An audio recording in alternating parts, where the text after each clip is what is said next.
Right. This isn't it.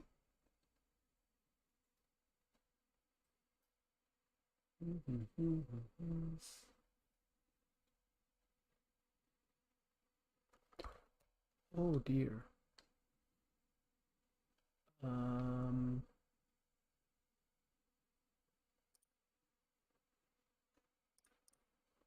Whoopsie. We're showing my entire screen.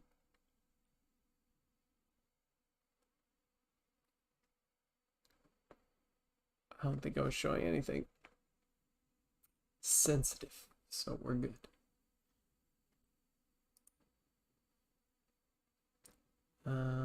And then there's me.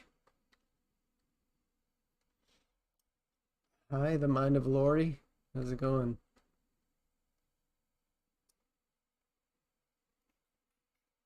you just you are catching the live where I forgot to set up my screen and uh, almost showed a bunch of sensitive information. Okay, come on. Just fixing that. Why is it snapping like that? I'm alive, so things are going well. That is a good thing that you're alive. Okay, that should be good.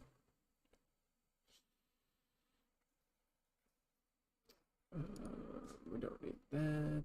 We got audio, screen. That one's canceled. Okay, good to go.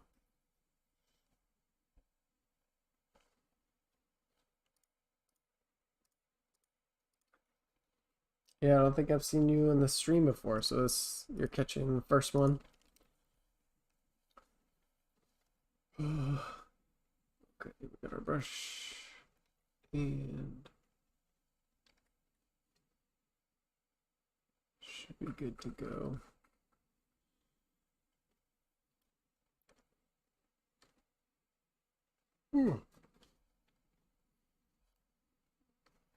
What time is it for you, Lori?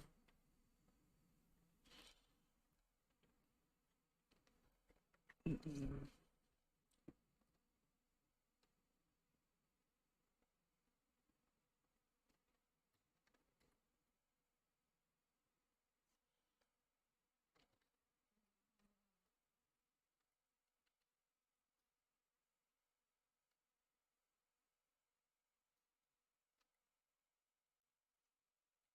10:33. I'm in Texas. Oh, okay.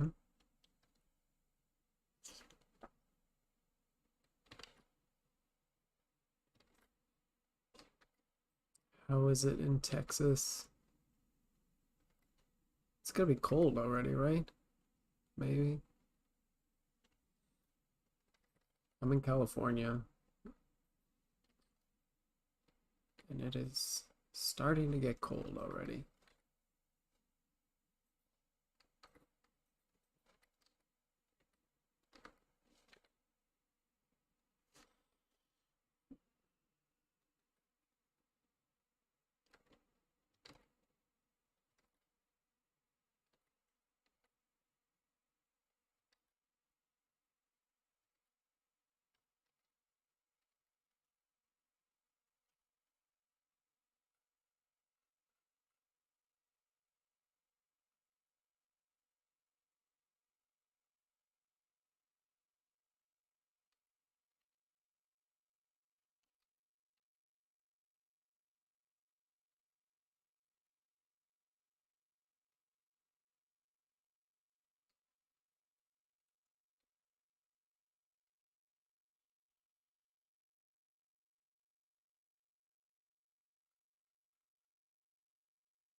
Uh, Hey, Suad, Arpan, Xavier, 50s and 60s mostly. Do you have any recommendations for resources on learning figure drawing? Sure. I mean, there's a ton of resources on figure drawing. Um, I would definitely say it depends on where you start in the process and what you're trying to do. Um, it's tough because um, I feel like there's not one singular book that is like, and it's good to have multiple resources. Um, because books, not every book has all the right information or is potentially missing information. Um,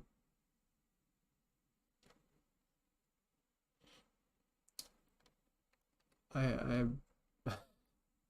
I feel like it's our sort of duty as the new artists to make new editions that are more comprehensive and have all that missing information in one location. But we're not there yet. So,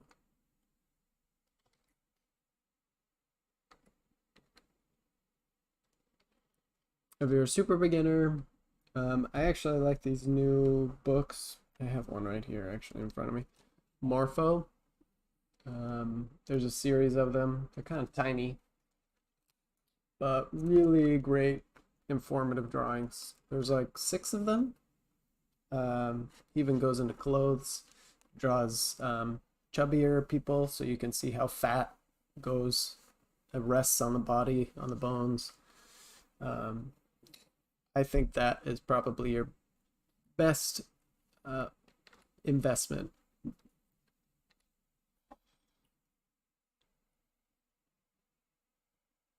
Uh, you work in a really big screen? Yeah. I don't remember how big this screen is. I think it's 32 inches. I want to say. I think it's 32. So you still play Cube World? I don't know what you guys are talking about, but if that's a game, I guess I haven't played it.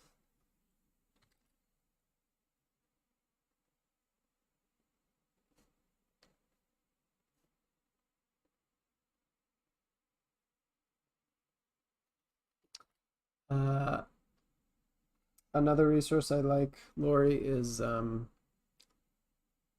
my gosh, what's it called? Anatomy for Sculptors.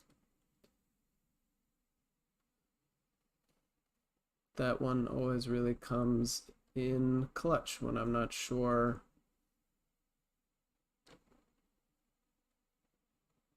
what the anatomy is that I'm drawing.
No problem, Lori.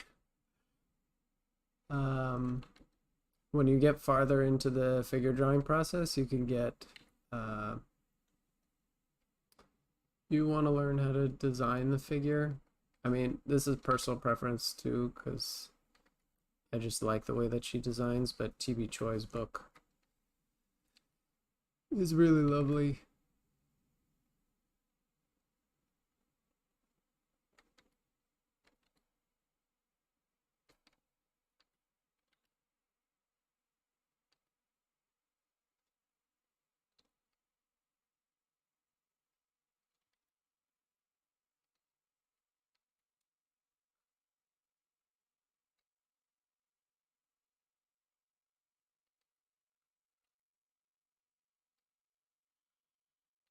Also helps you break down the figure a little bit. A good book on color theory. Man, you guys are asking the tough questions today. RPen. Everybody likes to go with color and light. Um, I personally think that it's lacking a little bit. Um, color is very complicated. Well, it's simple in the idea and complicated in the execution. Like you can hear the theory and know that like warm shadow or warm light means cool shadows or whatever, and then when you try to actually do it yourself, it's just complete garbage. So um it is a complicated subject to learn.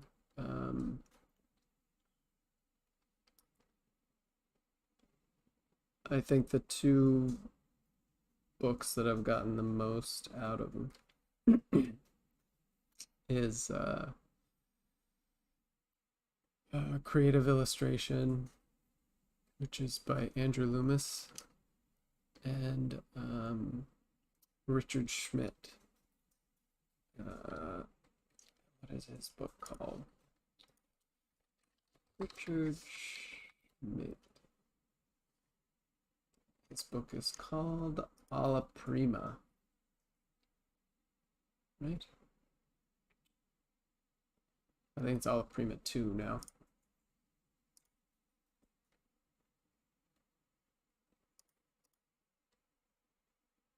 Alla Prima 2, yes. Both of those are big books. There's a lot more in them beyond color theory, but they'll probably get you the closest to color theory.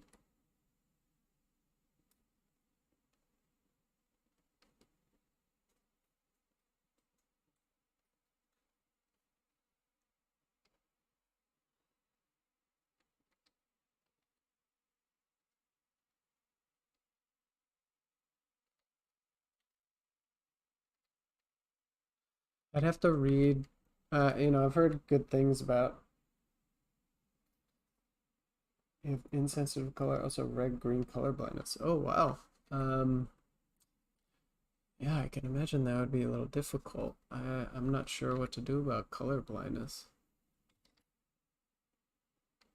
Um, one of the good things about, I mean, you still have to be careful about like garish colors contrasting. But if your values are good, chances are your colors will be good too.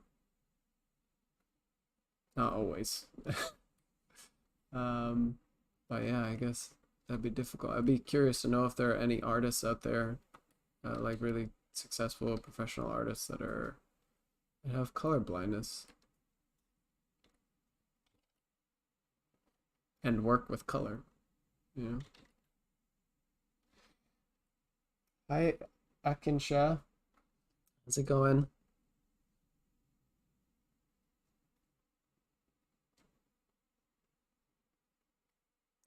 I have to read the Color and Light book from James Gurney again.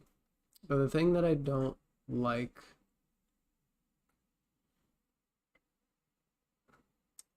um, maybe it's just a stylistic approach. The reason why I like, I'll say it this way, the reason why I like Richard Schmidt so much is if you look at his paintings, because he paints a lot from life and everything, and usually people who paint from life have kind of dull looking paintings.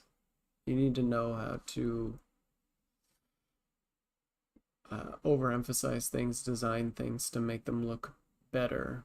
And a lot of times when people paint from life or a photo, it looks exactly like what you see in life or from the photo, and it's not always vibrant. You know, you have to design it to be more than what it is. And Richard Schmidt does that so well. Um, his paintings are gorgeous.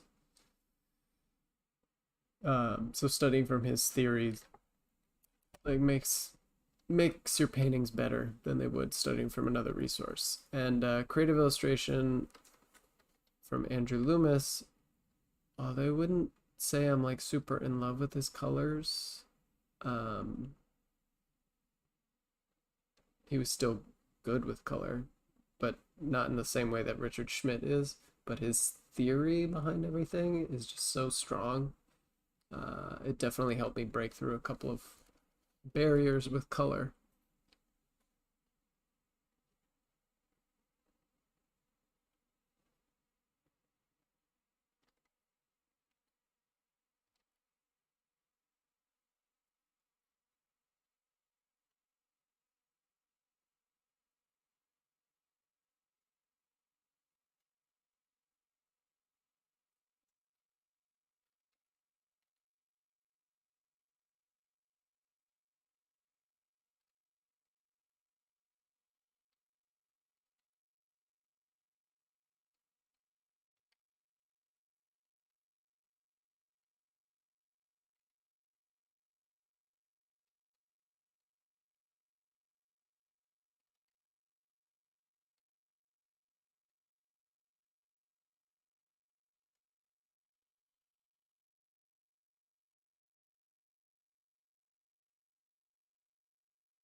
Iron Man pose over here.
I don't think color blindness can limit artists since art isn't a limited concept. No, I wouldn't say that either. In the professional, you know, landscape, you might have some issues. Um, I don't, again, I don't know enough about color blindness, but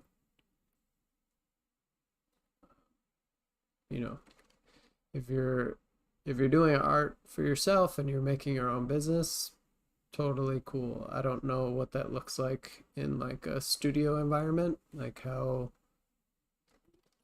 if you can't communicate with colors, uh, I don't know if that's possible. I don't know what you would do. That was all that I meant. You can obviously still create amazing art. Doesn't limit you. Um, but in a professional environment where you need to talk about colors with your team or whatever, um, that may not be possible.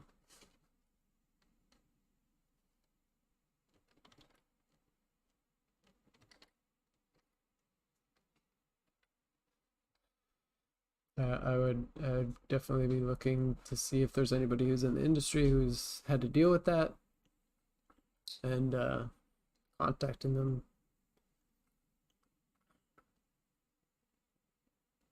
It'd be interesting to know, because I really don't know anybody in the industry that's colorblind like that. I know some people have aphantasia, I think, that have worked in the industry.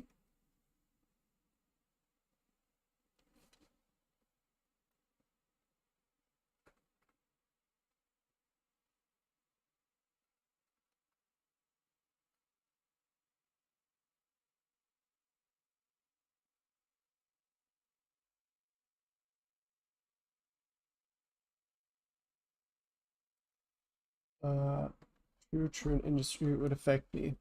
I'm sure it would still be possible again. Um, and I feel like there's tools to correct color blindness, isn't there? Like glasses that you can get. Um, so I wouldn't say it's impossible. Again, I'm missing information. I don't know. Do you ever practice dress gesture? God, I can't talk. Mm, yeah, I do practice gesture. I mean, posing is me practicing gesture in some way. I'm definitely going a little bit deeper into the gesture.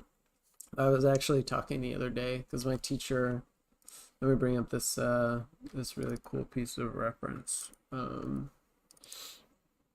are you, Kevin?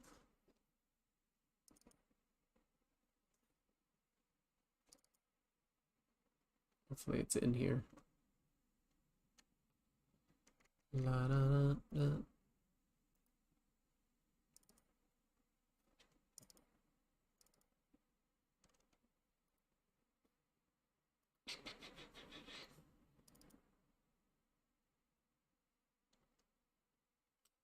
Here it is. He has a sketchbook full of like tiny drawings, but practicing gesture on a small scale like this is um, super cool and handy. It's also, practicing gesture is also practicing pose stuff, but I'm also trying to understand the anatomy and the structure in the pose. So I suppose it's a little bit different than just pure gesture drawing. Plus, with gestures you can be simpler. That comes out more.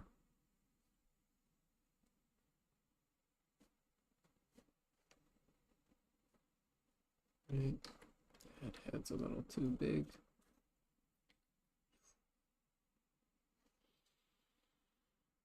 I always love this one where it's like the shoulders are actually bent up.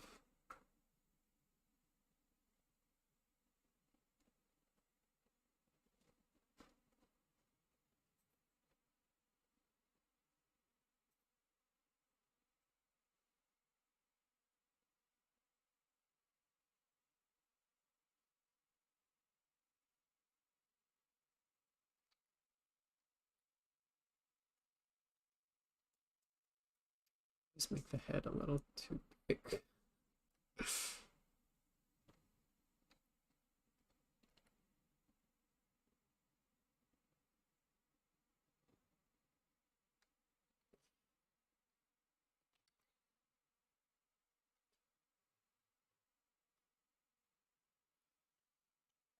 But these are always really fun to play around with. Um,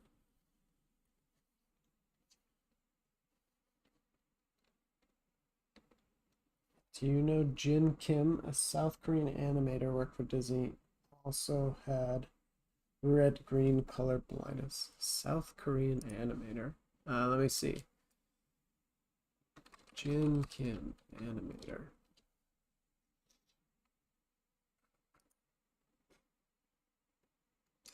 Oh, he works on all the Disney stuff with Shion Kim. Yes, I do know his work. I've seen it in some of the art books for Disney. And Shion Kim works closely with him, or did at one point. I don't know if he's there anymore. He was one of my teachers, so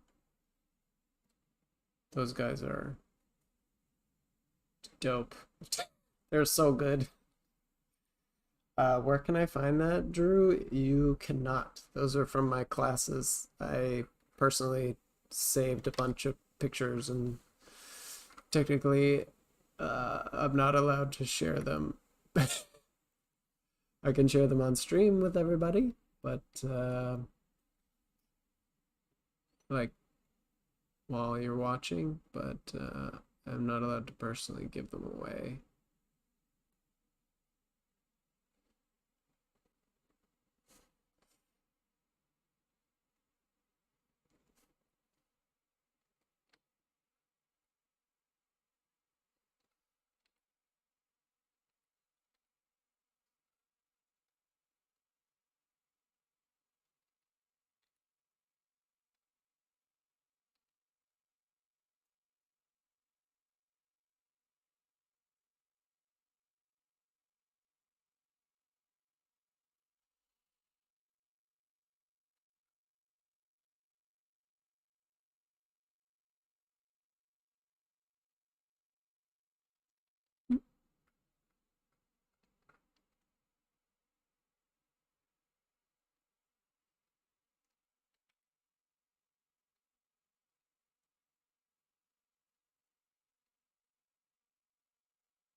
Yeah, it was really cool, Arpan. Shion was a really amazing teacher as well. He simplified everything in such a unique way, like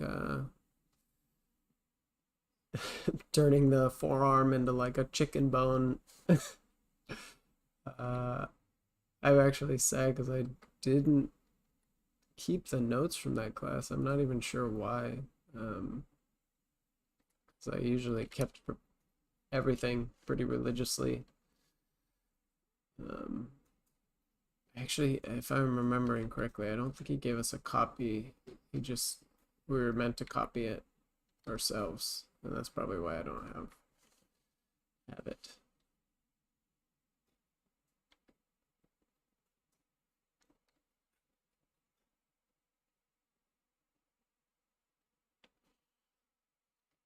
Okay, that's a fun pose. All right, that one's good.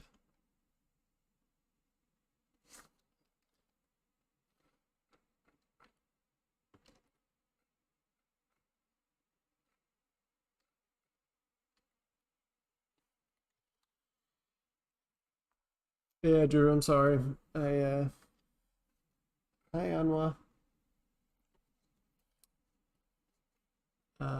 I wish I could share more of that stuff. His drawings are really cool, but um, you know, I will do my best to recreate them and make my own sources of learning. Not just like stealing from this, but also incorporating lots of other things into what he already taught me.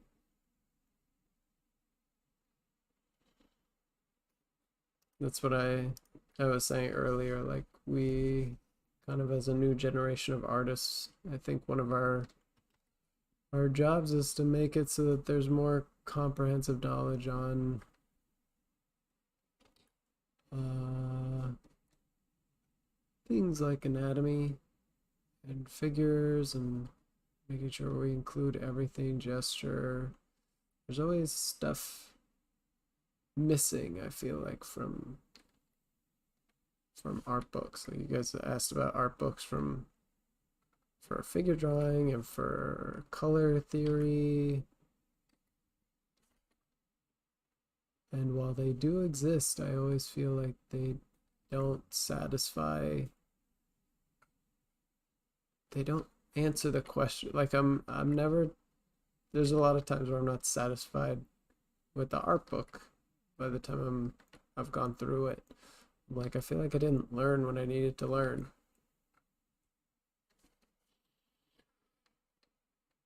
So we definitely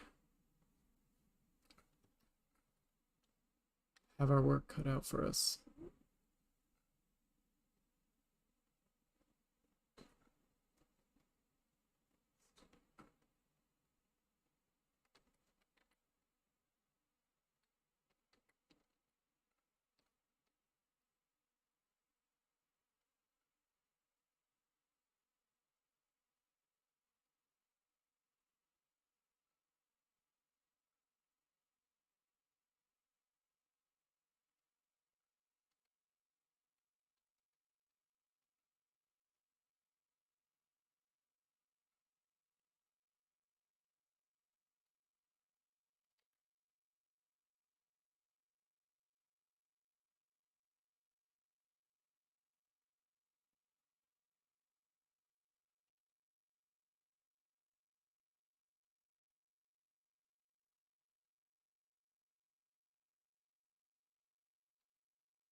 This morning, I'm doing good. Um, just trying to study some poses. How about yourself?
I'm gonna watch to see what I gather before I start sketching myself. Oh, nice.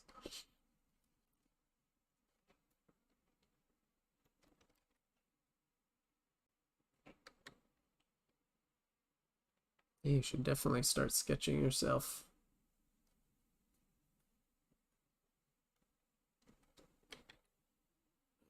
This head up.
Some nice anime sketches. And the coloring meme one. Yeah. But I like that one too. They're all really good poses. This is the atmosphere sketchbooks. If you've ever seen them before. They're really, really nice.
much as I could have there.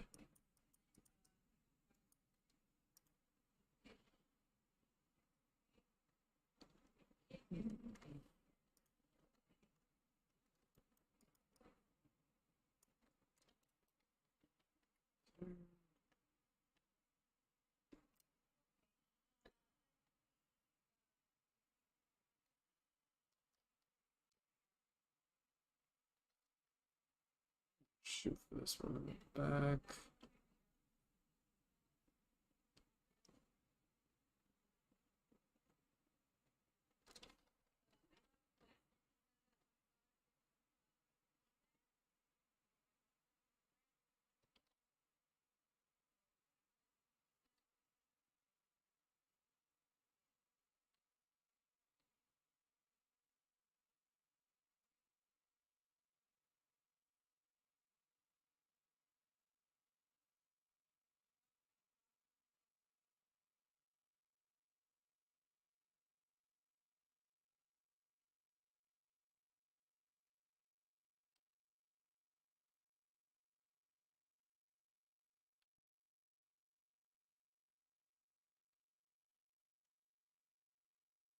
Okay.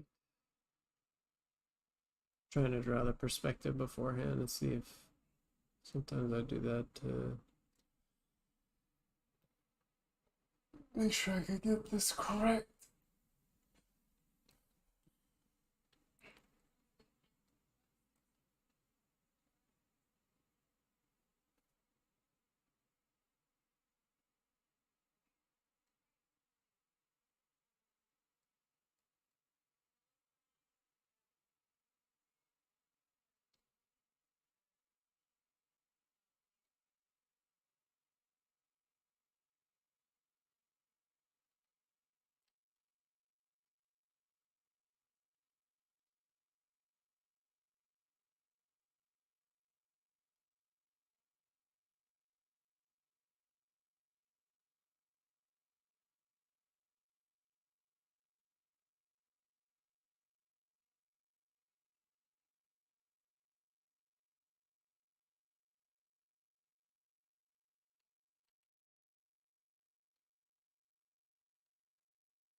Nice to see you draw real time subs if I'm not drawing fast enough.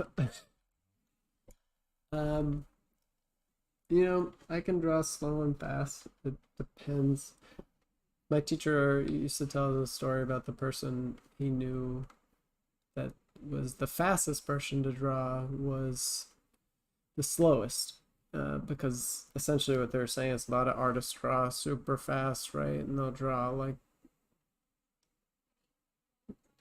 this and make cool poses or whatever. And we can draw like that, right? And this is okay to explore ideas as well, right? But now you can see I gotta go back in here and fix the proportions, the lines and everything. So when you draw really fast, typically, I mean, some people can definitely, like Kim Jong-gi, he was really good at being fast. But he was slow in a sense too, where it's just more methodical. We're taking our time because I see all of this in my head and I'm trying to do it slowly so I don't have to redraw a bunch of mistakes. And chances are I will have to redraw something, and that's okay. But I'm trying to think it out methodically. Um, when I'm trying to get out an idea and I need the idea to just be out fast, I'll draw like this sometimes.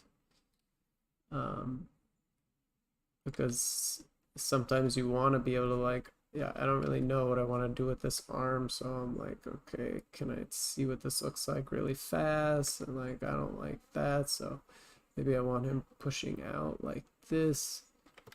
And making a finger. I'm like, no, I don't like that. Maybe I want him coming towards the camera like that. And you're like, all right, fine. I finally got that. And you don't want to methodically take your time to draw a super nice arm when you're not sure which way you want it to go, right? Um, and you know, it it depends on the purpose of what you are drawing, right? I could draw this way and know that I'm trying to study, gesture and be fine with that. But I'm also trying to understand the underlying forms and the musculature and all that kind of stuff. So I am drawing it in a detailed way. But I might do the same exact study, but just all like this.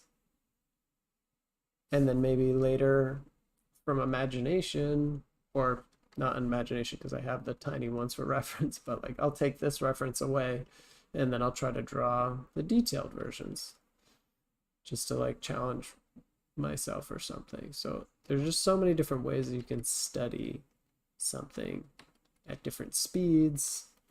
It all depends on what you're trying to get out of it, what you feel like you need.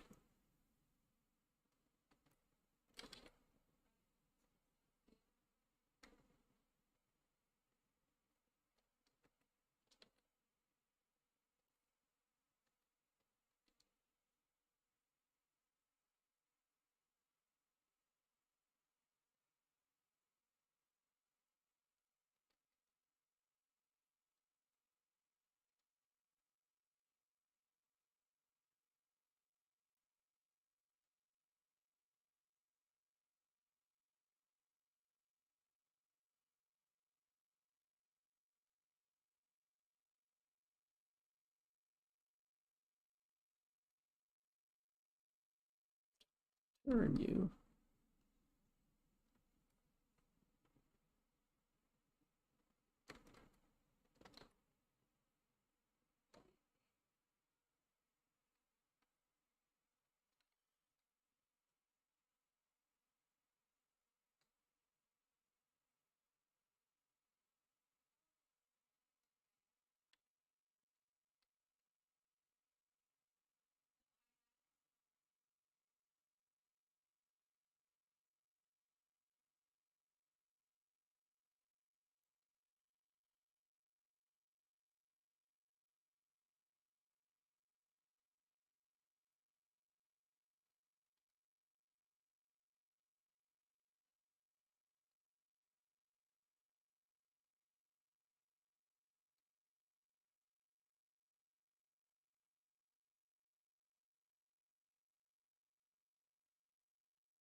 Hey, Jakio. How's it going?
All right, how are you doing today? Doing good.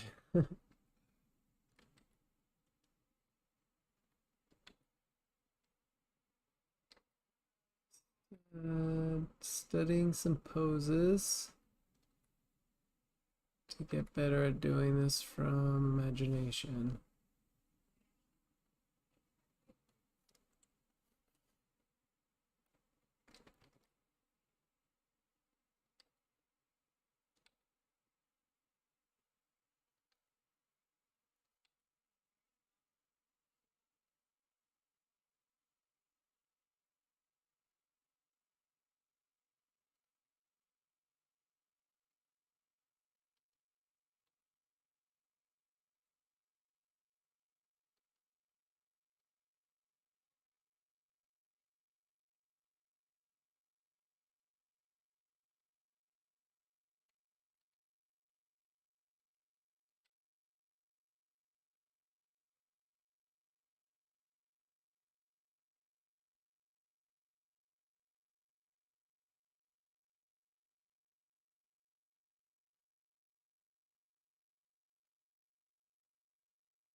Marshall's classes yesterday, the whiteboard one was really interesting. Yeah, he's got some. I've never watched his whiteboard classes. Um, Probably mostly because I had him in person. Um, what was it? Perspective. I know he does like perspective and what animal drawing. I think.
in 2014 by using a whiteboard for planning your education and ideas. Oh, I didn't know he did something like that. How was it?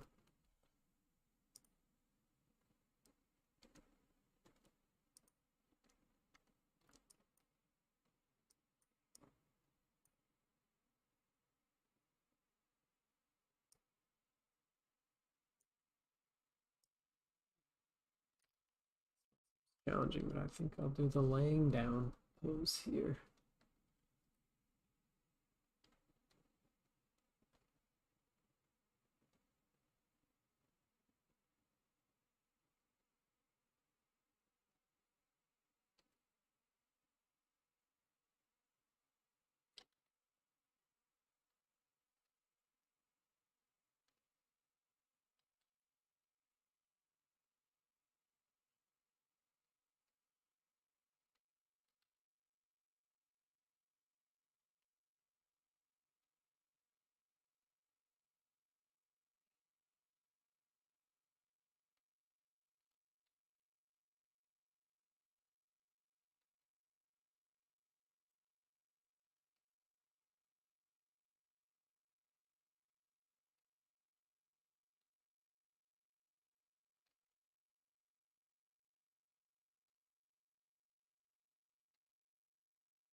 Found it remarkably helpful planning on getting a whiteboard myself.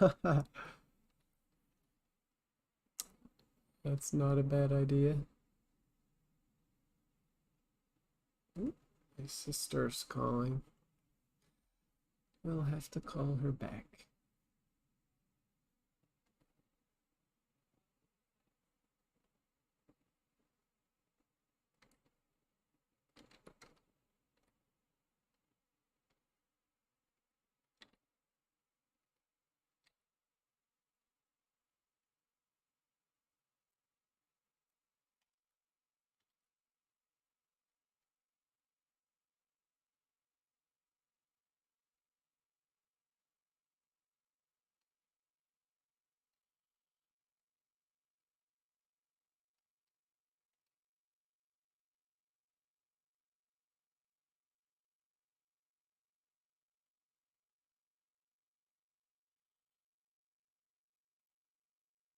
These are looking really good. Thanks. They're not bad. This last one came out especially good. Only they came out this good from imagination. Although our last batch wasn't so bad. Let me see. I wasn't drawing as fast. Were they in here? Where did they go? Oh, they're probably in. Oh, jeez. Now I can't see it.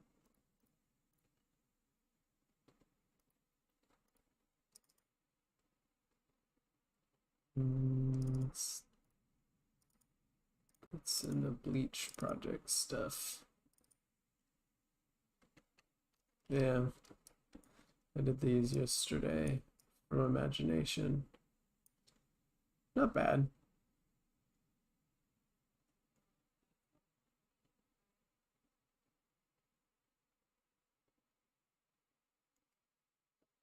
So gotta make more dynamic poses and such. Okay, I think it's time for that 10-minute break. Oy.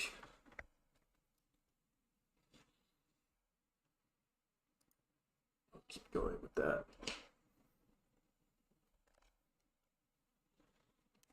Take that off. Do you like to draw traditionally too? Yeah, I do. Let me go get my sketchbook.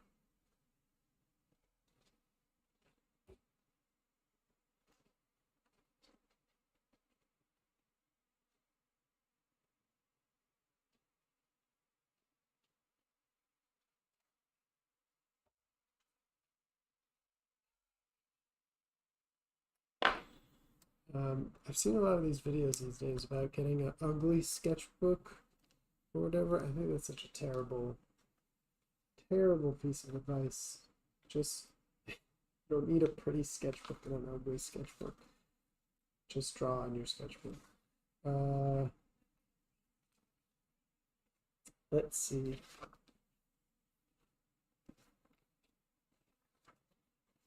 Something that's not terrible. Oh, here. I don't know if you can see that.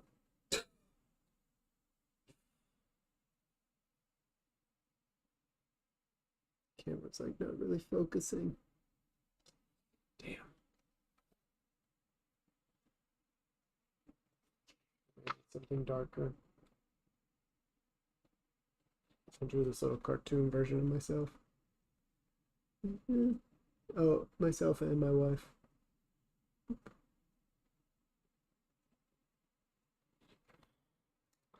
Um,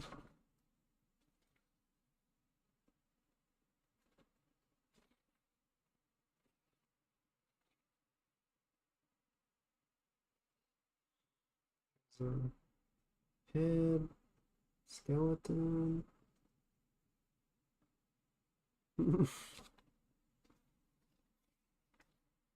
Oh, and I did this whole thing. Well, this I did from study, some muscle stuff.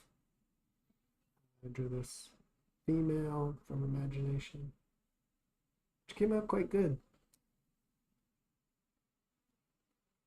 My wife was proud of the butt.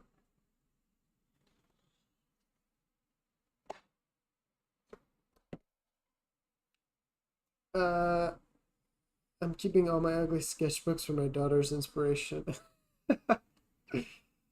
Mirrors to remember where I started and for others' inspiration. Yeah.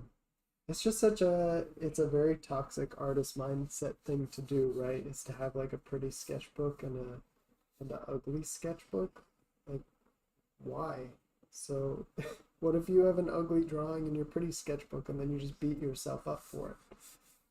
Or you put a pretty drawing in your ugly sketchbook and now you're upset that it's not in your pretty sketchbook. Like, it just sets you up for a lot of weird mental health issues. It's such a shitty idea. And I've seen it going around. Someone must have released a video because I saw like multiple on it. It happens on YouTube. Somebody releases a video and then people copy it, you know? It's such a bad idea.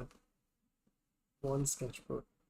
I mean, you can have multiple sketchbooks, but like, don't separate the drawings based on if you think they'll be. You have no idea what the future success of your drawing will be. You know, just be messy and clean and pretty and ugly all in the same book. You need to be able to treat all those things the same.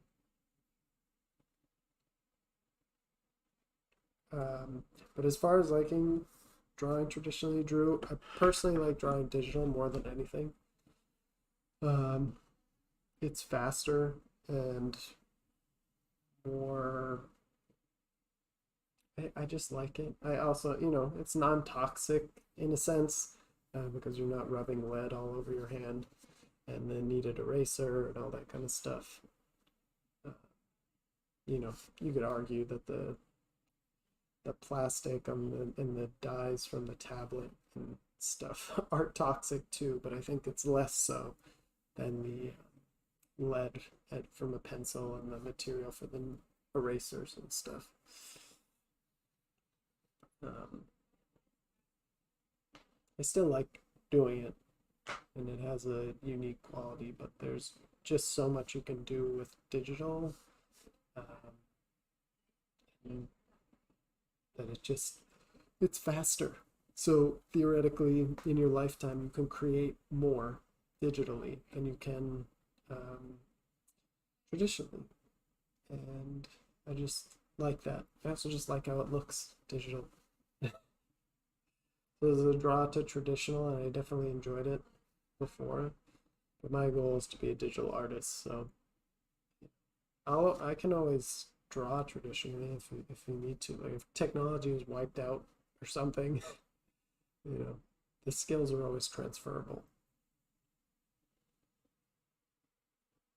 the good drawings really pop next to a mess. Yeah, that's cool too. When you get to see like all the like creative exploration and the learning, and then all of a sudden you get this really good drawing. That's what I did with that back pose of the female figure drawing. Like that was from imagination. I had never done that before, so it came out really nice, and it's next to all the bad drawings, so it looks even better.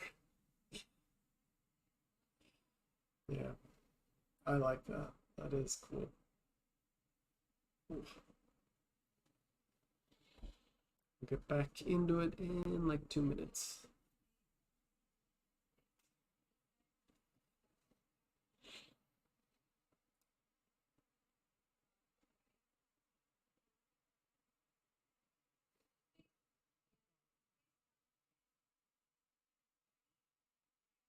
Yeah, with the digital stuff, it is kind of a shame though, because with the sketchbook you can at least go back to it and like look through it, but with the digital stuff, it's like all in layers, and chances are you're not really going to go back to it to look through it the same way that you would a sketchbook.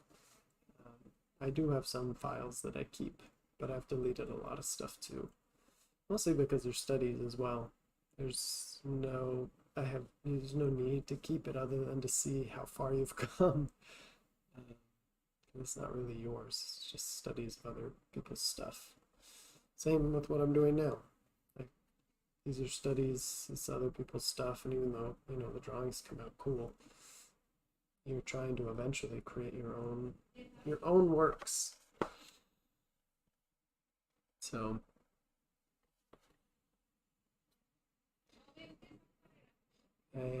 that's what I'm doing with that bleach project. So for each of the 5 characters that I chose, I'm drawing out 5 poses for each one, and then I'm going to do 5 poses that are in a composed like square, rectangle, however you want to say. So 5 that are full figure and 5 that are composed, or it's not pose design, but how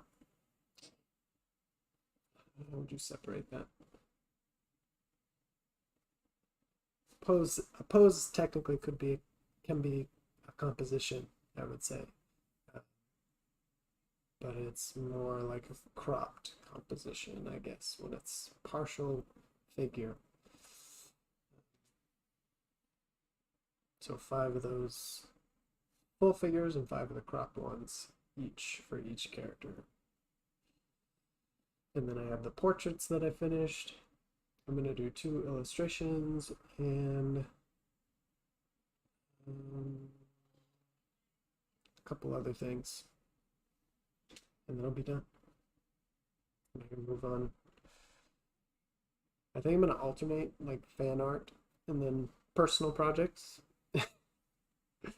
uh, at least until I get to the point where I can draw anything I want. And in that case, I'll choose, but I'll probably lean more towards personal stuff, but I still want to do personal projects. Like I want to. There's so many animes and manga that I've always wanted to do fan art of, but I never thought I was able to do it. So I started with Bleach. I just chose what was on at the time, which was the new season, the 1,000 Year Blood War or whatever. Except I went back to the original, like chapter 1 of Bleach. I want to be better when I'm finally drawing characters later on that I actually super like Grimjaw or something. Alright, I think we're good to go.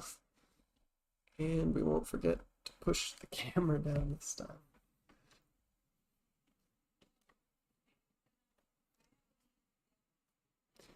And I have a ton of personal ideas. I have a comic that I want to start, which I'll be super excited to do again.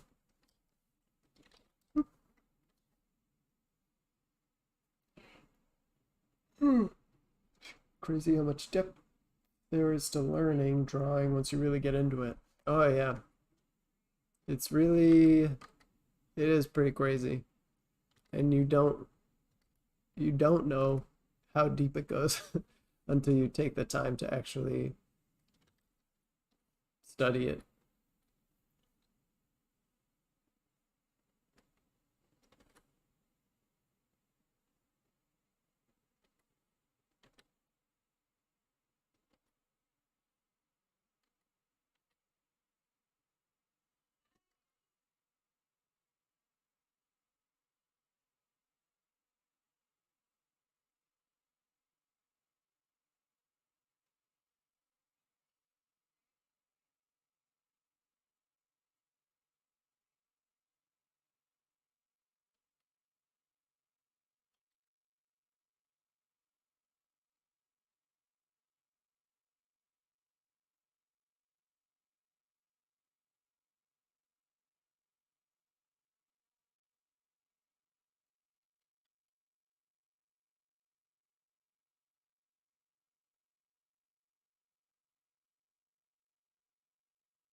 It's true, you're always learning. Yeah, really. It, it kind of sucks in some ways, but in others it's kind of always exciting. Um, you're always gonna find new things that you can improve on. You're always gonna start to see more than you did before.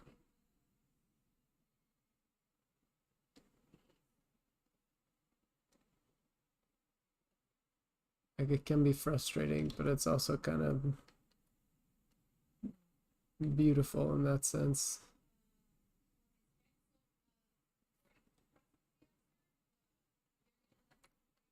You can always find something to improve on. But it is nice that at some point too, you're not like struggling so much. Like there is a point where it, that I like to say, like where I'm trying to reach, which is the professional level, where you finally have most, if not all, of the basics working for you. Like you are with the basics of perspective, anatomy rendering, enough so that it's believable to the audience and looks nice, uh, composition, all that kind of stuff. And you can see it all come together where you're like, okay, he knows his stuff well enough that this is passable as like professional level work. Um,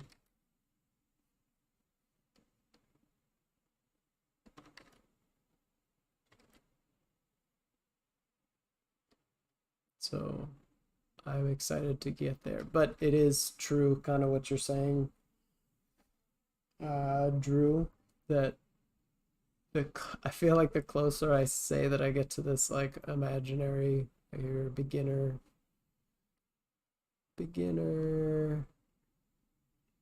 and then I don't know. We'll just say pro, even though it's not really defined like what's that means. It just means all the basics are working for you, right? This maybe like 3/4 of the way, you feel a lot of growth. It feels uh really easy, but this part is it's like somebody multiplied this part by like 10. Like you start discovering all this little shit in here that you didn't know when you were in here that is now super important in order to break through this frickin' thing and crash over to the other side. Hey, Quacken. Yeah, the last part is a long slog. And that's what I'm realizing. Like, I think I have it, and then I'm like, holy shit, I have so much more to go. Like I'm missing a lot of stuff.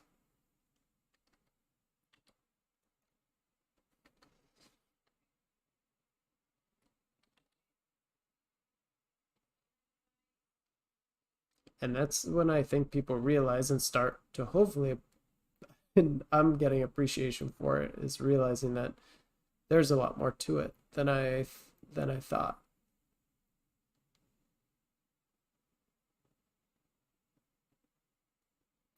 But I'm also hoping, my hope, because I don't know this for sure, and I'll have to experience it. Because I do see the improvement in here. My hope is that it still happens faster than I imagine it to be. Like I feel like this section just keeps growing, and the more I learn, like it just gets huge. Um, my hope is that I'm picking up all these little things so that I you do break through that pro barrier quicker than you actually think you will, even though you're now starting to realize more.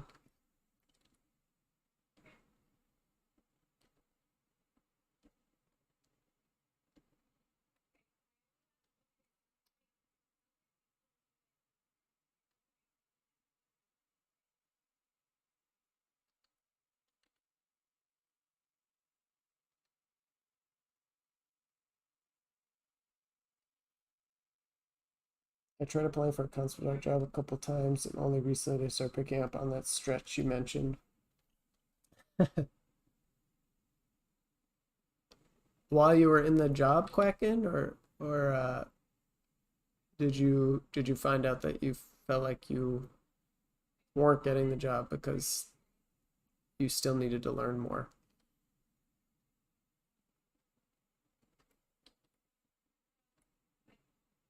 But yeah, what I'm trying to say is I simultaneously think that yeah, you have to learn more than you expect, but you also are what am predicting is that I'm also going to pass through this barrier faster than I expect. So I think both things are going to happen.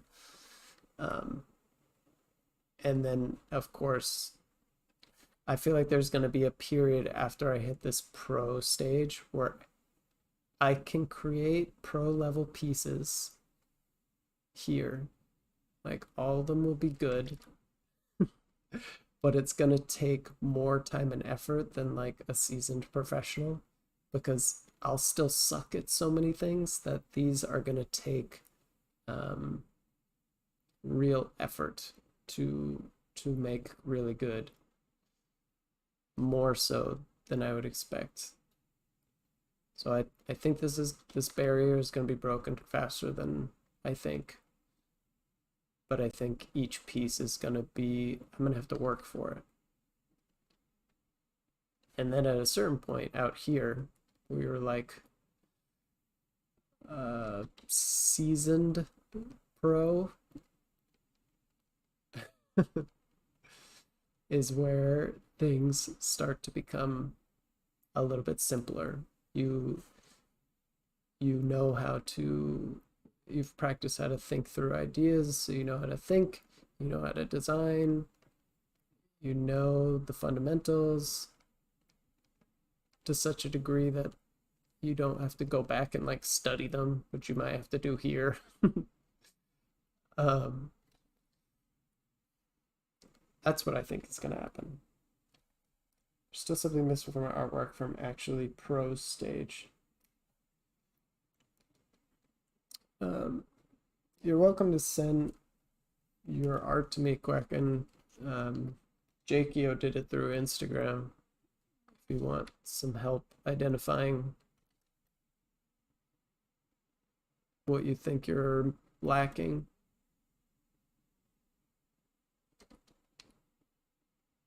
Again, I'll be the first one to tell you I'm not an expert, but I have a lot of the theory. And while I'm not there yet, I do know a lot. Like good knowledge for teaching, but can't do much for myself. I've never played RuneScape. It's kind of similar to that for me. I have not played RuneScape. Sorry. Played a lot of other MMOs though.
It really helps to get critiques from a lot of people. Uh, I mean, I'd be careful still to get critiques from a lot of people. There are good things that you can learn from everybody, even from beginners. Um, but you can also get super bad advice from people. So it's best to go with trusted sources of advice, especially if you can't discern between good and bad advice.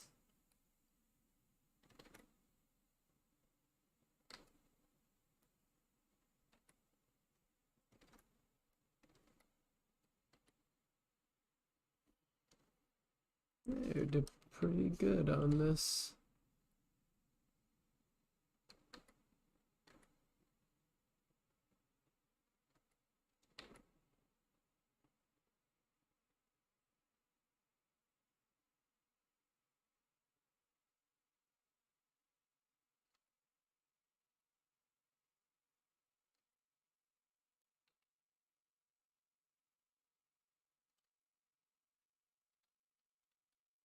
Nice.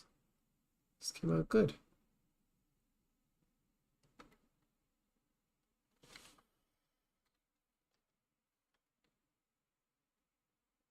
Okay.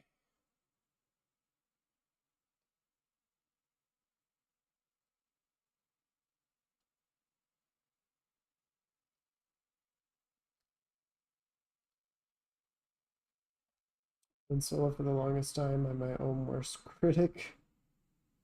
It's true, sometimes I'm a little too harsh.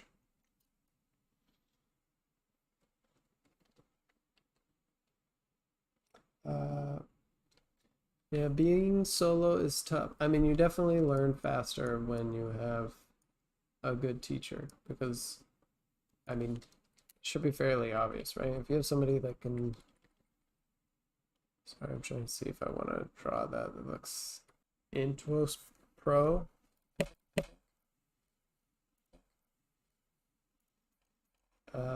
I do use an iPad. I'm using it right now to read the chat though. But I have Procreate, and I do use it.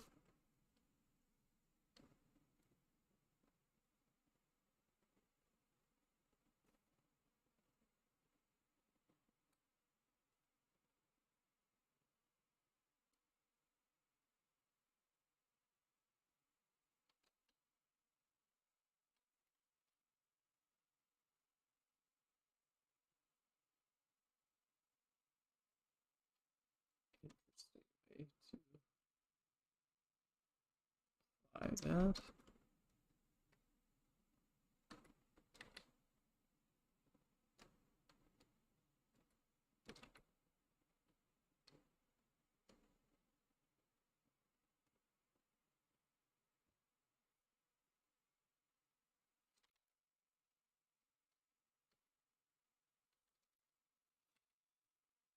It costs so much.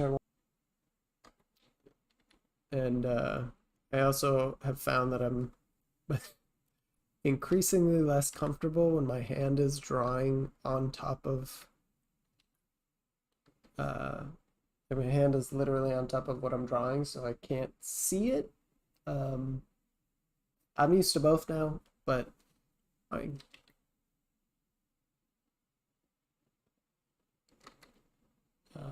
but you know, again, if it depends on your needs. So if you are always, if you don't have a PC or you're on the go a lot, like you have class or something, um, then the iPad is probably the way to go.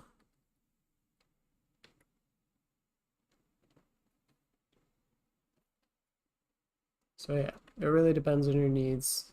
Um,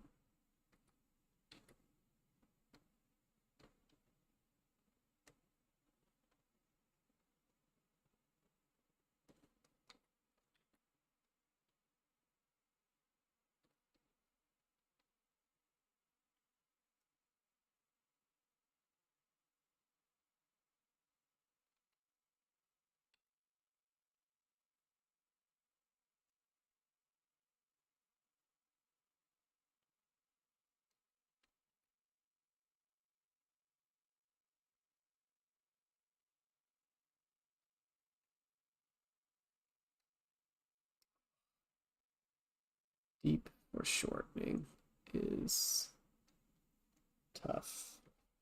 It's whatever you decide you want to do.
It's a hard pose.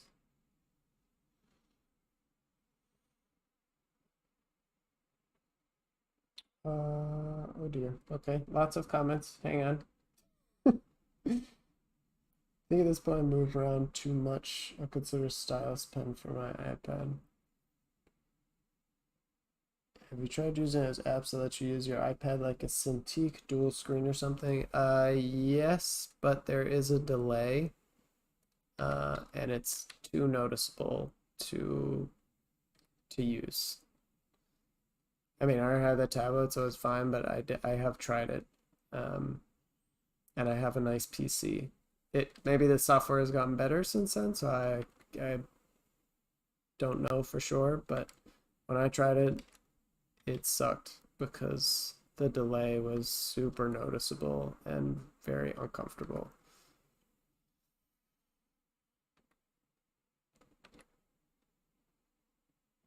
So just be aware of that if you're going to try to use it as a Cintiq.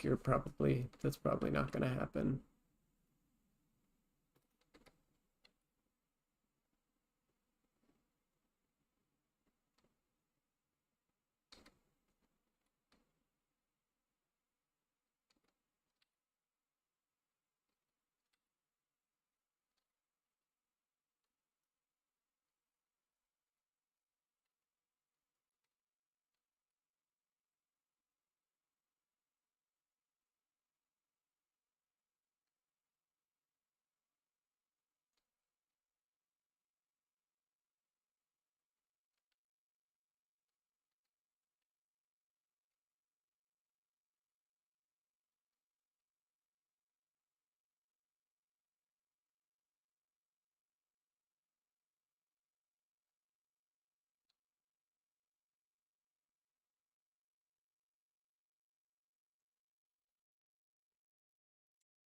I also do better with the PC tablet for looseness on screen tablets. I have better accuracy for animation. Mm, I mean, drawing tools, like being able to be loose or accuracy. I mean, looseness is the bigger the size of whatever you have, the more loose you're going to be able to be because you're using your whole shoulder, right? Like the 18 by 24 paper, you're drawing figures that are like that are huge, right? So you can really pop out that looseness.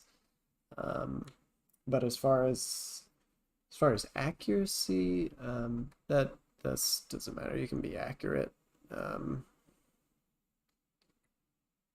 whether you're tiny or big or whatever kind of surface you're using.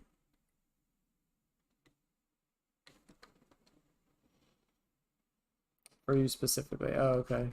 Yeah, I mean,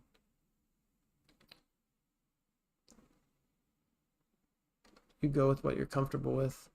I'm sure if you took the time with whichever one you were trying to do, you would get better at uh, at looseness on your screen tablet and accuracy for your PC tablet. Like I've gotten so used to the Wacom tablet at this point that other tablets feel funky, you know.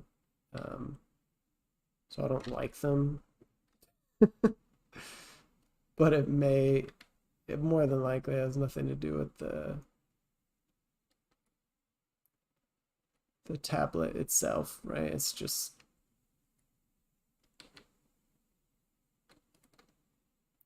just me being used to a certain one.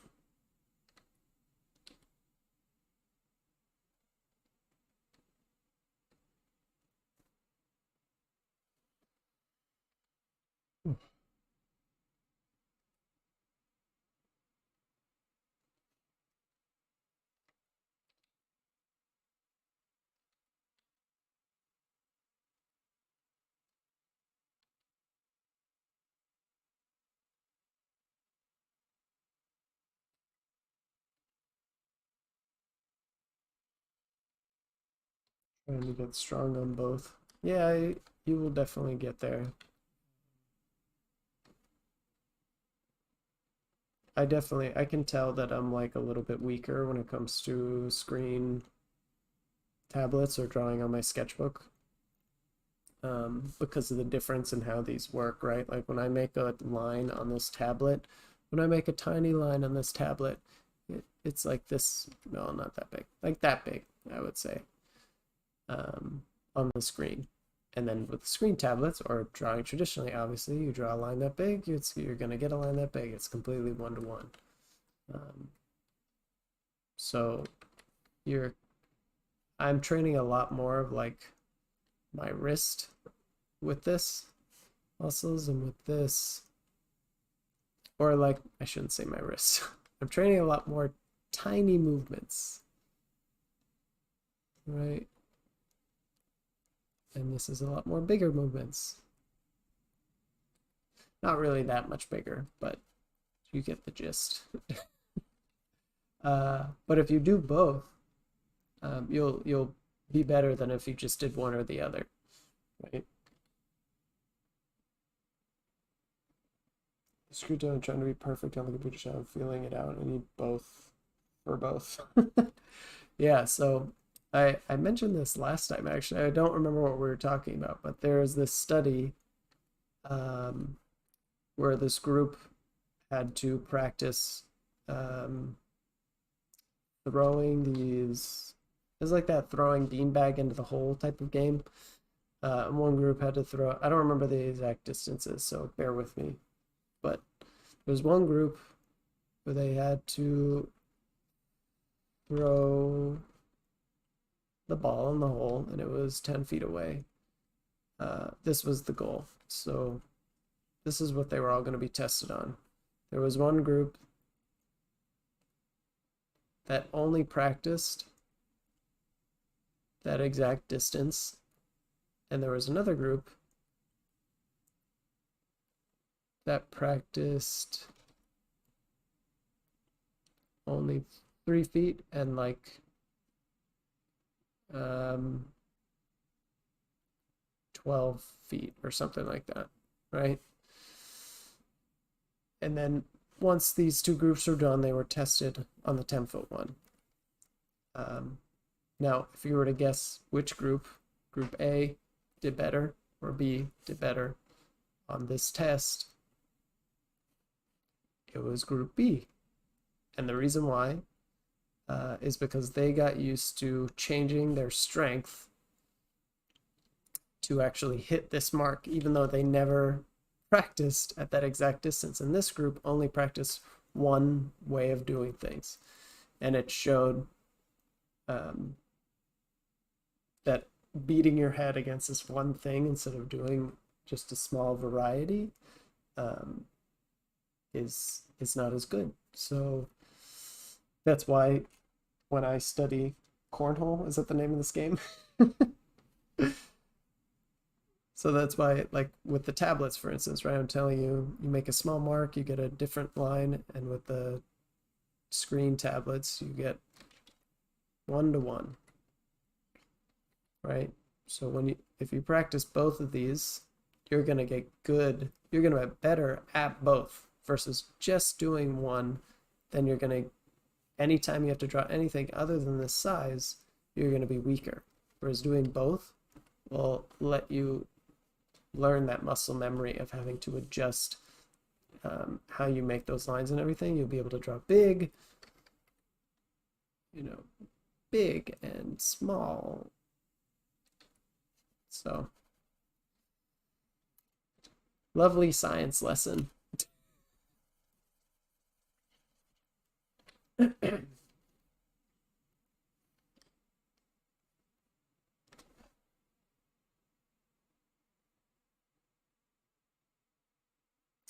Yeah, you can't, I don't think you can send links through chat, Quacken.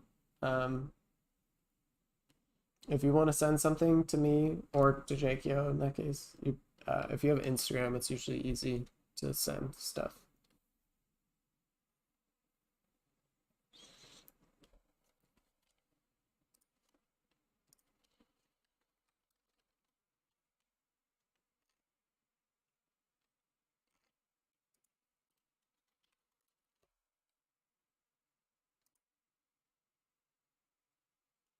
Quacken Art.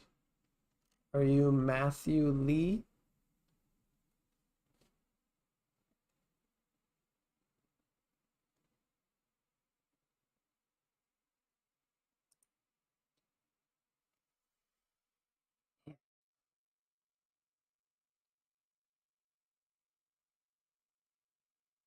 Yeah, that's me. Okay.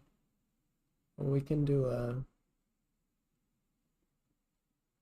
Do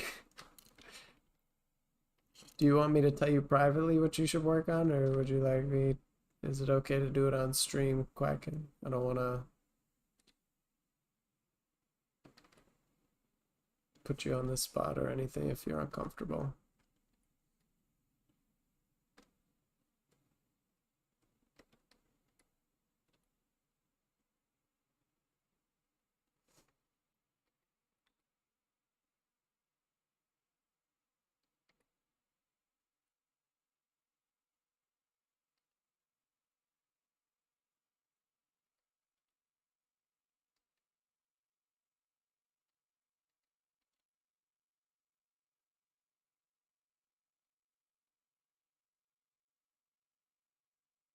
You know what's super hard with these anime drawings? Because I'm doing like an anime realistic or realistic anime style is whenever I copy these, I always have to adjust the necks. It always makes me think my necks are way too thick because they always draw their necks like these inner lines, right? It makes me question the neck every time. So frustrating. Saw your video on pursuing R35. I could relate to most of it. Oh, I'm glad you watched it. That's awesome.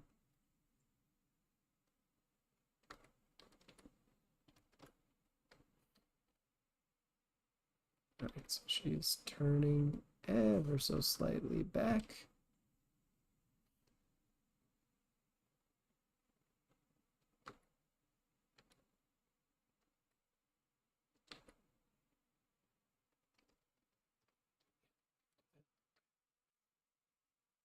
Oh, don't want to lose our music here.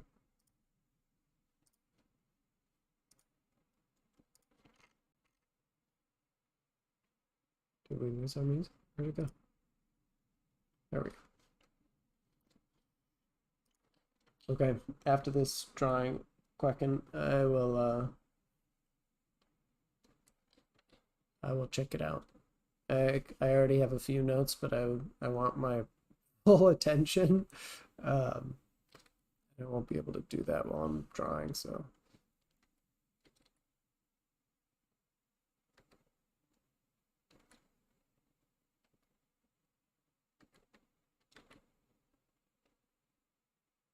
We'll do it in just a few minutes.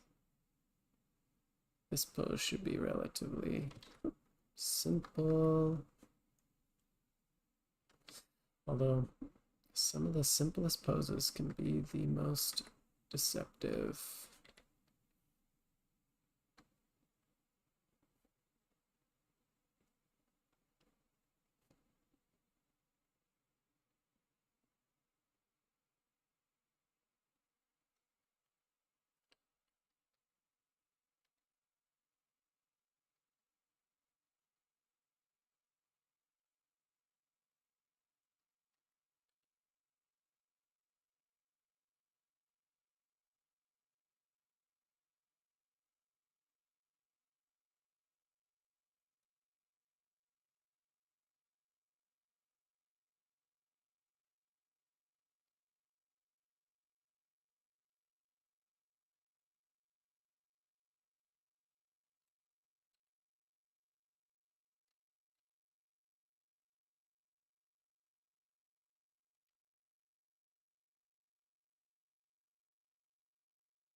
Hey Mahesh from India, that's awesome.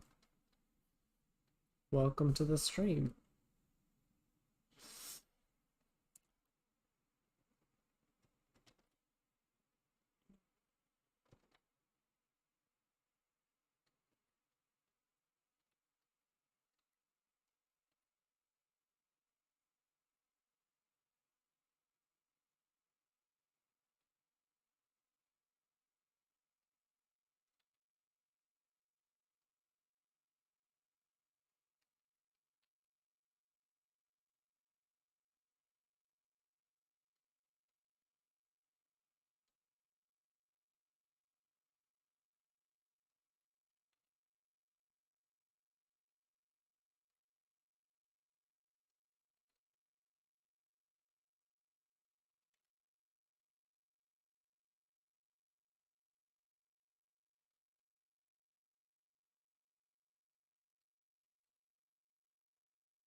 Um,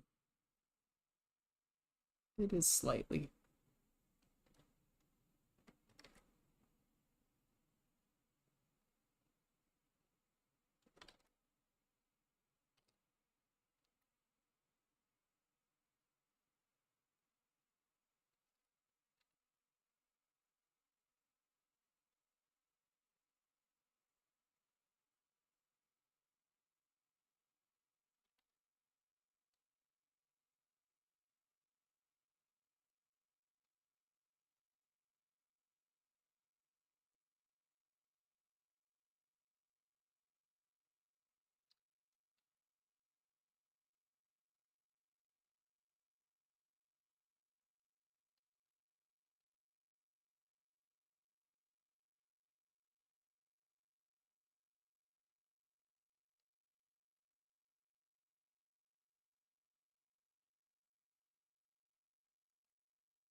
Mahesh, why'd you say?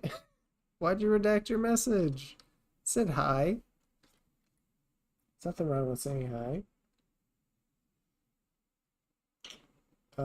Quack, and I've hit a wall in self-learning now. I just don't have the energy self-critique anymore. Thank you for giving me the time. Of course. Uh, do you even get the feeling that helping other people is easy, but helping yourself is one of the hardest things to do? Of course, yeah. Moving the needle for yourself is way harder than helping people. Um, because it's not scary to help other people. It feels good to help other people. When you're trying to help yourself, you are paralyzed by the fear that you've sort of been living with. And you have to deal with all of your, your own insecurities and things, and your own habits that you've built for yourself. So it's easier to help people, which feels good, and to tell people what to do than it is to actually do those things yourself. That's why a lot of people always dole out advice and don't take it themselves, because it's much harder to do than it is to say something.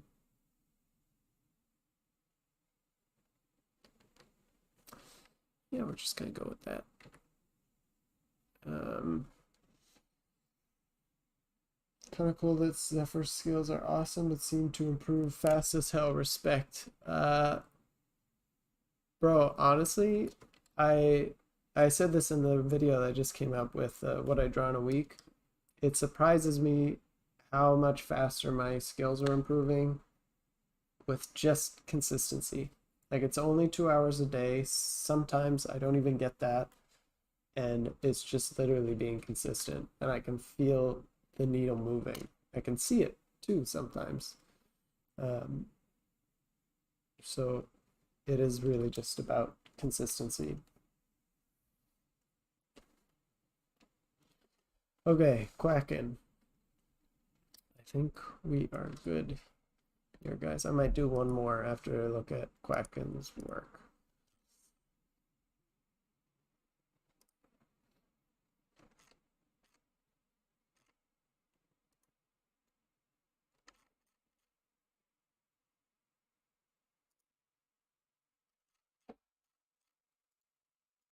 I know ArtStation did stuff like that, so I can look at this in a different way.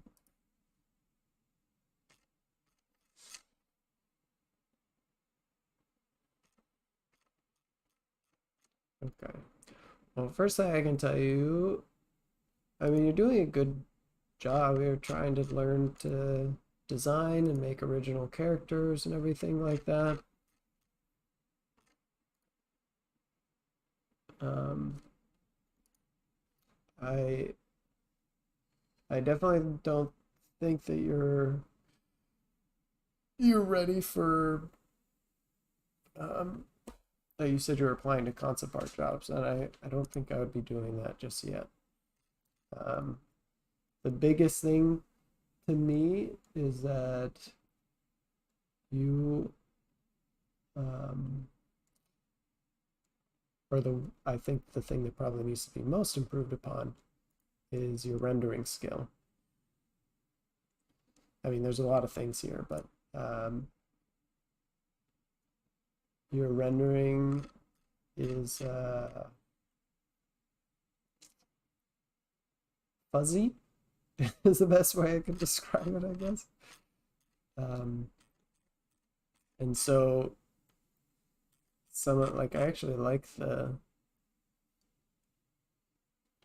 personal design that you have. This newest one with the old lady, the slick back hair, the rose on there. Like, yeah, the design could use some work and everything, but the basics are really there. It's the rendering out of the forms, um, like your edge control, for instance. Everything is fuzzy. You don't really have hard and soft edges. Um, and that's a little troublesome in order to describe forms and stuff.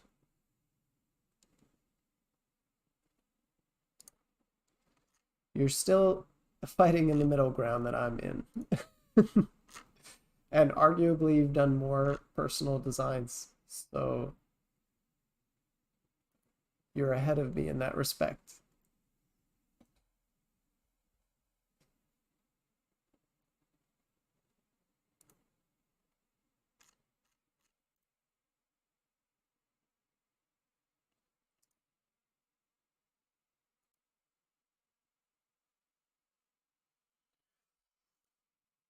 When were these made? This was made 3 weeks ago and last week.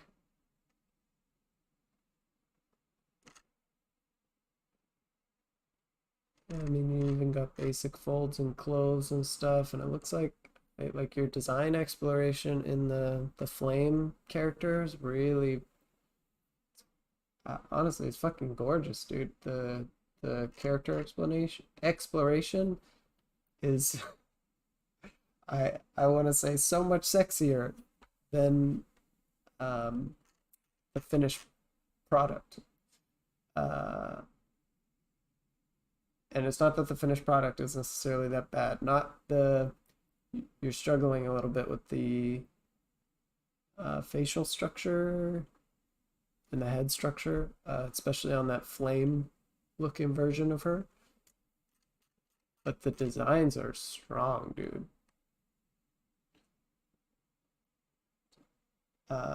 But good presentation is not just about, especially as you're a digital artist, like we can get really into the details, but good presentation is not only just the design of that costume, right? It also has to be designed well in the painting and the rendering and the structure. I even like if she has like the big hair on top. Um, but the handling of the actual design and the finish is not as strong. And that's where I think you're missing out, because it seems like you're actually pretty strong in terms of design iteration. I think you need to work on details. It's clear that, once you're moving into the final stage, you don't know what those details are supposed to look like, and you're kind of massaging them in. So I would do some studies of like intricate stuff. Like I have this design folder. Let me see. Sorry, let me bring. If you're okay with it, let me bring some of this in here because nobody's gonna see any of this. So this is your final, and the sexy designs I'm talking about are right here. These are dope. Make no mistake, that top row right there is amazing. You should be very proud of those. They're not all perfect by any means, but you know, that's what design exploration is about. You were looking for cool ideas, and you definitely found some unique stuff.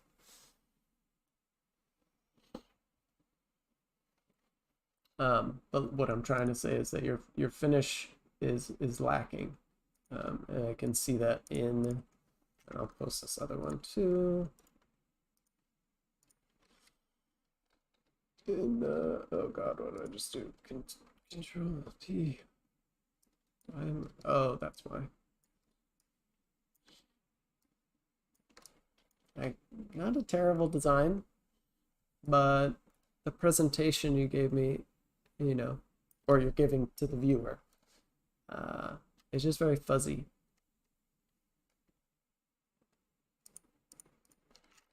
And you have all these design pages, really cool exploration of the composition. It's okay that the composition is basic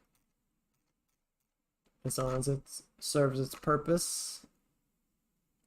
But yeah, I would do two things for you. One is learning how to render, especially working on your edge control. So make sure you're really differentiating between the hard and soft edges, and study, you know, why you see hard and soft edges.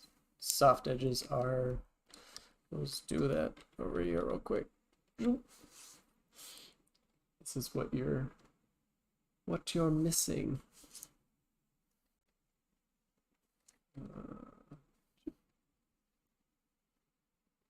So if you were to draw a ball,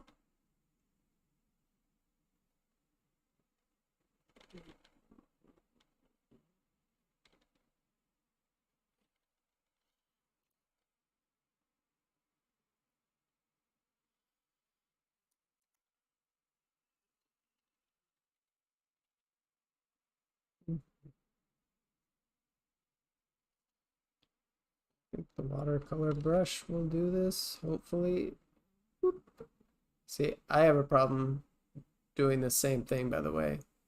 I would argue that I'm might be a little bit better than you, and my edges are way too freaking hard. Uh, and I have trouble softening things. Like you're on the opposite scale as me. I'll show you my most recent portrait. Where the heck are you? So my last portrait was this sucker. And if anything, all my edges are too hard. I have a preference towards this style, but I'm still not blending well enough. Let me see if I can drop the density here, and maybe that'll help. Jesus Christ, do I have to use an airbrush or something? Again, I'm not an expert. I know what it's supposed to look like. It just doesn't work.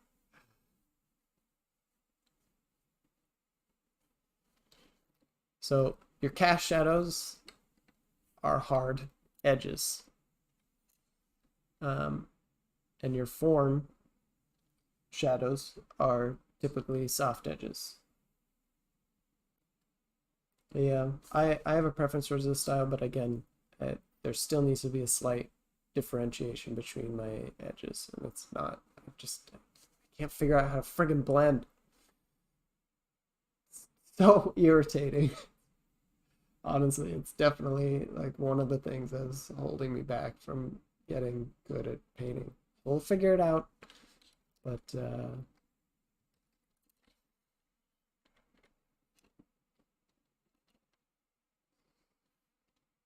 yeah, right now your cast shadows are all like, oh, right, I'm on this layer. Your cast shadows, everything about your edges is like all fuzzy, right? I've got nothing. I wouldn't say nothing, but most of what I see here is just super fuzzy.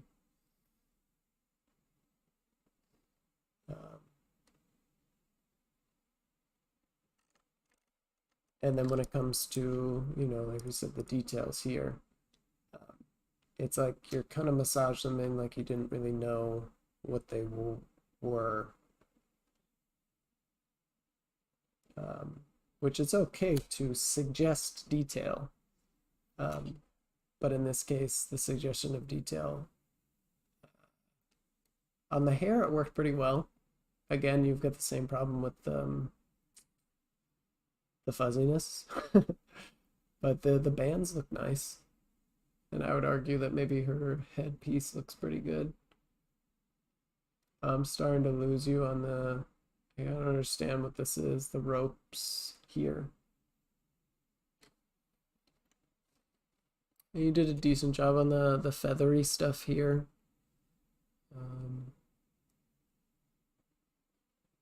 But yeah, I think your biggest problem is refining the detail of your rendering. I mean, there are general things that you can definitely improve on in terms of like anatomy and composition and things like that. But for you to really polish a piece, you're going to want to look at, what they do for, here's several example, and I got a bird for this one, right? You get your feathers. Look at how, even though there is softness in these feathers, right? And obviously I'm not trying to compare you to a riot artist or something, but this is the kind of stuff that you can study. Like there's softness here, but there's sharp, crisp edges as well. And there's a lot more value changes in here. Like you can see here, tiny.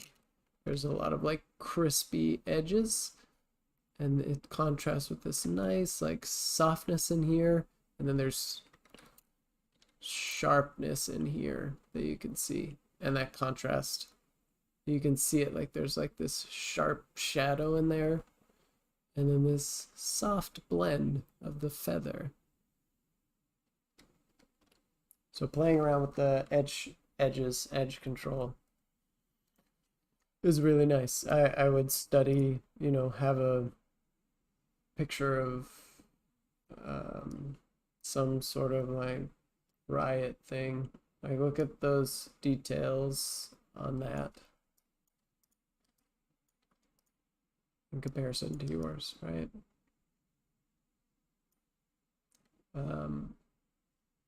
Again, these could be different styles. I don't know if you're necessarily aiming for something like this or maybe something more cartoony, but I would just reference something that's more towards the style that you want. But there's an organization of edges and values and detail that is in here that I don't see in yours. And that's definitely probably the biggest thing separating you from that pro level, because I can see you're good at design. Like you can make a design that looks as good as this. It's just your finished product needs to level up too, so that your presentation looks really nice. Even if the compositions, this is a really nice composition, and your composition may be more basic and not as strong, and that's okay, so long as this looks really nice. I don't really follow her work so much anymore, but Kimmy-chan used to do, more simple stuff like this, but everything was clean. You could look at her as well. But yeah, that's what I would say. I mean, I could always go through everything individually and be very nitpicky. But from what I see on this design just alone is that you seem like you're good at thinking through designs, which is a whole other skill on its own. So I think, focusing less on this and figuring out more how to finish this um, really well should be your priority. You can still obviously do this, but spend more time with this, polishing that, looking at how artists polish their work.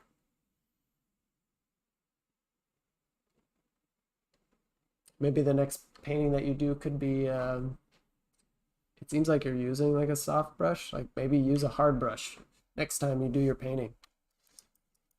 Like, sorry, I keep scrolling thinking it's gonna be further down. Actually, it looks like you may use a soft brush here too. But yeah, all good feather probably really need a long time ago. That's all right.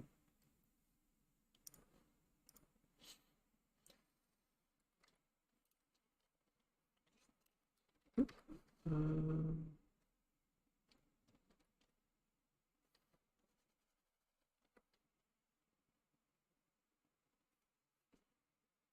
I'm gonna do a quick little gestury thing and then I'm gonna be done.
Better than never getting it. Yeah. Honestly, if you fix that, the rendering part, you're very close as well, I would say.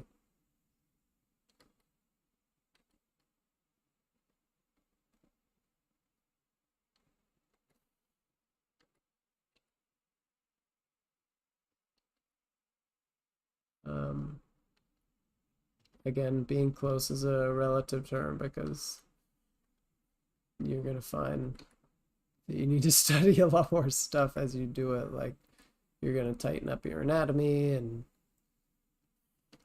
tighten up your design and your composition. So by the time you're good at that rendering part, all your other pieces are gonna be elevated as well.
So much to work on, it just never ends, does it?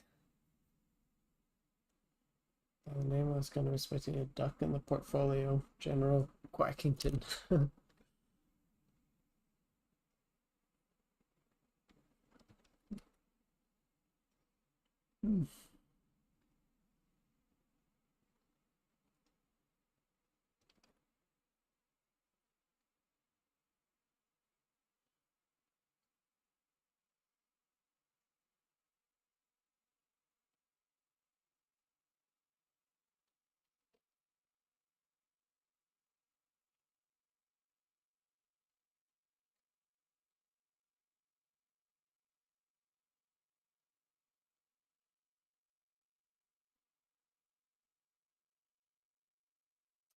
You draw tiny figures too.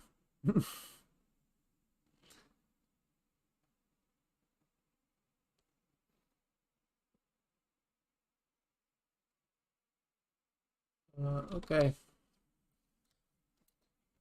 Oh, I should erase this.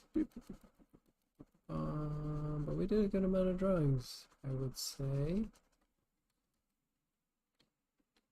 It came out not bad. Thought about doing a duck portrait for sub portrait day. We got too busy. Not a bad idea. We should all do animal self portraits. That'd be funny. Ugh. All right, guys. This is going to be the end of today. Thank you for stopping by. Quacking. Good luck with improving the artwork. I hope that what I said was helpful. I wish I could give you more advice, but we got limited time. Yeah, see you guys next time. Bye, Lori. Bye, Quacking. Bye, Jake Yo. Ryuzaki, if you're still here.